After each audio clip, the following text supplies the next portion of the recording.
ಎಲ್ಲ ಮಕ್ಕಳಿಗೂ ಕೂಡ ನಮ್ಮ ಯೂಟ್ಯೂಬ್ ಚಾನಲ್ಗೆ ಸ್ವಾಗತ.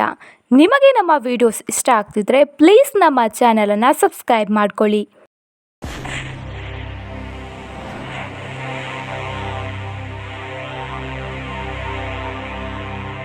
ಇವತ್ತಿನ ವಿಡಿಯೋ ಧೈರ್ಯವಂತ ಇಲಿ. ಇನ್ಯಾಕ್ ತಡ ಮಕ್ಕಳೇ, ಬನ್ನಿ ವಿಡಿಯೋನ ಸ್ಟಾರ್ಟ್ ಮಾಡೋಣ. ಒಂದು ಸುಂದರವಾದ ಕಾಡಿತ್ತು. ಆ ಕಾಡನ್ನು ಸಿಂಹ ಆಳ್ವಿಕೆ ನಡೆಸ್ತಾ ಇದ್ದ. ಅವನೇ ಆ ಕಾಡಿನ ರಾಜನಾಗಿದ್ದ. ಸಿಂಹಗೆ ತನ್ನ ಶಕ್ತಿಯ ಮೇಲೆ ತುಂಬಾನೇ ಅಹಂಕಾರ ಇತ್ತು. ಹಾಗೂ ಎಲ್ಲ ಪ್ರಾಣಿಗಳು ತಾನು ಹೇಳಿದಾಗೆ ಕೇಳಬೇಕು ಅನ್ನೋದು ಅದರ ವಾದವಾಗಿತ್ತು. ಇದರಂತೆ ಸಿಂಹ ಬೆಳಗ್ಗೆ ಬೇಗ ಎದ್ದು ಇಡೀ ಕಾಡನ್ನು ಸಂಚರಿಸ್ತಿತ್ತು. ಎಲ್ಲ ಕಡೆ ಜನಗಳು ಹೇಗಿದ್ದಾರೆ, ಯಾರಿಗಾದರೂ ಸಹಾಯ ಬೇಕಾ ಎಲ್ಲಾನು ವಿಚಾರಿಸ್ತಿತ್ತು. ನನಗೆ ನಡೆದು ಸುಸ್ತಾಯಿತು. ತುಂಬಾ ನಿದ್ರೆ ಬರ್ತಾ ಇದೆ. ಇದು ನಿದ್ರೆ ಸಮಯ. ಈ ತೋಟ ತುಂಬ ಚೆನ್ನಾಗಿದೆ, ಇಲ್ಲೇ ಮಲ್ಕೋತೀನಿ ಅಂತ ಸಿಂಹ ದಣಿದು ಅಲ್ಲೇ ಮಲ್ಕೊಳ್ತು. ಆ ಕಾಡಲ್ಲಿ ಒಂದು ತುಂಟ ಇಲಿ ಇತ್ತು. ಅದರ ಹೆಸರು ಮೋಂಟು. ಇದು ತುಂಬ ತುಂಟಾಟದ ಇಲಿ. ಯಾವಾಗಲೂ ಕೂಡ ಗೆಳೆಯರ ಜೊತೆ ಆಡೋದೇ ಇದಕ್ಕೆ ಕೆಲಸ.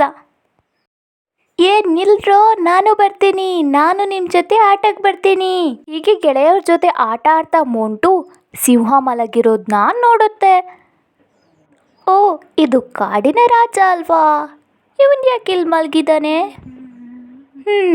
ಇವನಿಗೆ ಸ್ವಲ್ಪ ತುಂಟಾಟ ಮಾಡ್ತೀನಿ ಅಂತ ಯೋಚಿಸಿದಂತಹ ಮೋಂಟು ಇಲಿ ರಾಜನ್ಗೆ ತುಂಟಾಟ ಮಾಡೋಕೆ ಶುರು ಮಾಡುತ್ತೆ. ಸಿಂಹಗೆ ನಿದ್ರೆಯಿಂದ ಎಚ್ಚರಗೊಳ್ಳುತ್ತೆ. ಹಾಗೂ ಅದು ಇಲಿಗೆ ಜೋರಾಗಿ ಬಯೋಕೆ ಶುರು ಮಾಡುತ್ತೆ. ತುಂಟ ಇಲಿ, ನನಗೆ ತೊಂದರೆ ಕೊಡ್ತೀಯಾ? ನಿನಗೆ ಸರಿಯಾದ ಶಿಕ್ಷೆ ಕೊಡ್ತೀನಿ ನೋಡು ಅಂತ ಸಿಂಹ ಹೇಳ್ತು. ಅಯ್ಯೋ ರಾಜ, ದಯವಿಟ್ಟು ನನ್ನ ಕ್ಷಮಿಸ್ಬೇಡಿ. ನಿಮಗೆ ಕಷ್ಟದಲ್ಲಿ ನಾನು ಸಹಾಯ ಮಾಡ್ತೀನಿ ರಾಜ, ದಯವಿಟ್ಟು ನನಗೆ ಶಿಕ್ಷೆ ಕೊಡಬೇಡಿ ಅಂತ ಇಲಿ ಹೇಳ್ತು. ಅಯ್ಯೋ, ಕೇಳೋಕೆ ತುಂಬ ತಮಾಷೆ ಆಗಿದೆ. ನೀನು ನನಗೆ ಸಹಾಯ ಮಾಡ್ತೀಯಾ? ನೀನೇ ಯಾರ ಹತ್ರ ಆದರೂ ಸಹಾಯ ಕೇಳಬೇಕು ಅಂತ ಇಲಿನ ಅಪಹಾಸ್ಯ ಮಾಡ್ತು. ಹಾಗೂ ಮೊದಲು ತಪ್ಪು ಮಾಡಿದ್ರಿಂದ ಇಲಿನ ಹೋಗೋಕೆ ಬಿಡ್ತು ಕಾಡಿನ ಸಿಂಹ. ಸಿಂಹ ಮಾತ್ರ ಇಲಿಯ ಮಾತನ್ನ ಕೇಳಿ ಜೋರಾಗಿ ನಗಾಡ್ತಾ ಇತ್ತು. ಹೀಗೆ ದಿನಗಳು ಕಾಡಿನಲ್ಲಿ ಸಂತೋಷವಾಗಿ ಕಳೆಯಿತು. ಒಮ್ಮೆ ಕಾಡಿನ ರಾಜ ಸಿಂಹ ಬೇಟೆಗಾರ ಹಾಕಿದ್ದ ಬಲೆಯಲ್ಲಿ ಸಿಕ್ಕಾಕೊಂತು. ಎಷ್ಟು ಕೂಗಿದ್ರೂ, ಎಷ್ಟು ಬಿಡಿಸಿಕೊಳ್ಳೋಕ್ಕೆ ಪ್ರಯತ್ನ ಪಟ್ಟರೂ ಕೂಡ ಅದರಿಂದ ಹೊರಬರೋಕ್ಕೆ ಆಗಲಿಲ್ಲ. ಅದು ಸಹಾಯಕ್ಕಾಗಿ ಬೇರೆಯವ್ರನ್ನ ಕರೆಯೋಕೆ ಶುರು ಮಾಡ್ತು. ಇದನ್ನು ಕೇಳಿಸಿಕೊಂಡಂತಹ ಇಲಿ ರಾಜನಿಗೆ ಸಹಾಯ ಮಾಡೋಕ್ಕೆ ಬಂತು. ಕ್ಷಣಾರ್ಧದಲ್ಲಿಯೇ ರಾಜ ಸಿಲುಕಿದ್ದ ಬಲೆಯನ್ನು ಕತ್ತರಿಸ್ತು.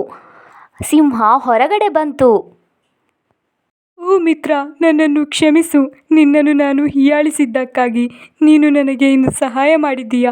ಬಹುದೊಡ್ಡ ಉಪಕಾರವಾಯಿತು.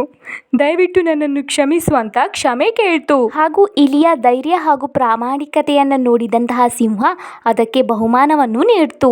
ಅದಕ್ಕೆ ಹೇಳೋದು ಮಕ್ಕಳೇ, ಒಬ್ಬರನ್ನು ನೋಡಿ ನಾವು ಅವರ ಸಾಮರ್ಥ್ಯವನ್ನು ಅಳಿಬಾರ್ದು ಅಂತ.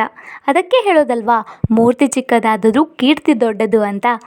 ಇದಾಗಿತ್ತು ಇವತ್ತಿನ ವಿಡಿಯೋ.